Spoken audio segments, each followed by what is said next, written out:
Hi everyone, my name is Rishad. Today is the 12th of January 2024 and I'll be going over my weekly option chain analysis for SPX.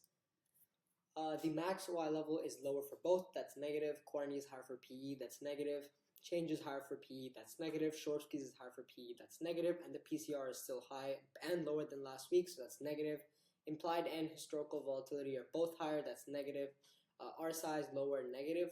Yes, there's a divergence, that's negative. ADX is lower, that's negative. ATR is higher, that's negative. Both EMAs are higher, that's positive. Two positives. VWAP and pivot points are lower, that's two negatives. And the candlestick is bearish, that's negative. The overall support this week is 5,800. The same as, let me change this. This is wrong. This is 5. So, okay, I need to change that so that doesn't become an issue.